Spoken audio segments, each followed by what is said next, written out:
উত্তর 24 পরগনার বসিরহাট মহকুমার হিঙ্গলগঞ্জ থানার মামুদপুর গ্রামের ঘটনা। 63 বছরের এক প্রতিবেশী দাদুর বিরুদ্ধে অভিযোগ উঠল 13 বছরের নাবালিকাকে দিনের পর দিন ধর্ষণ করার। এই নিয়ে শনিবার থানায় লিখিত অভিযোগ দায়ের করলেন নাবালিকার মা। ঘটনাটি ঘটেছে বসিরহাট পুলিশ জেলায়। পুলিশ সূত্রে খবর, অভিযোগ পেয়ে শনিবার বিকেলে অভিযুক্ত ব্যক্তিদের পুলিশ আটক করে জিজ্ঞাসাবাদ করছে। নাবালিকার মায়ের অভিযোগ, তিনি প্রতিবেশী ওই ব্যক্তির বাড়িতে পরিচারিকার কাজ করতেন। সেই সূত্রে তার মেয়ে ওই বাড়িতে যাতায়াত ছিল। গত কিছুদিন ধরে ওই নাবালিকা অসুস্থ হয়ে পড়েছিল। এরপর নাবালিকার সঙ্গে কথা বলে তার মা জানতে পারেন কিছুদিন আগে বেশ কয়েকবার খাবার টোক দিয়ে এই নাবালিকাকে বৃদ্ধ নিজের বাড়িতে ডেকে ধর্ষণ করেছেন।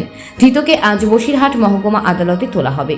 অভিযুক্তের স্ত্রী বলেন, গোটা ঘটনা কিভাবে হলো বুঝতে পারছি না, তবে যদি প্রমাণ হয় আমার স্বামী এই কাণ্ড ঘটিয়েছে তাহলে কঠিন সাজা হোক। Bureau report, news prime Times. ওটা তো আমি তো কিছু জানি না, তা এর পরিকল্পনাটা কী তা আমি বুঝতে পারছি না। তাই কিভাবে এলো, যেভাবে আসুক, যে কোনো কারণে হোক, নিয়ে গেছে, ভালো হয়েছে। তা যদি টেস্টটা হয়, তাই টেস্টে যা ধরা পড়বে তাতে আমার স্বামী চরম শাস্তি পাবে। আপনার স্বামীর নাম? নিমাই মণ্ডল। কোথায় বাড়ি? এই খাড়াপাড়া, মাহাতপুর খাড়াপাড়া। আপনার নাম? আমার নাম তুলসী মণ্ডল। বাসায়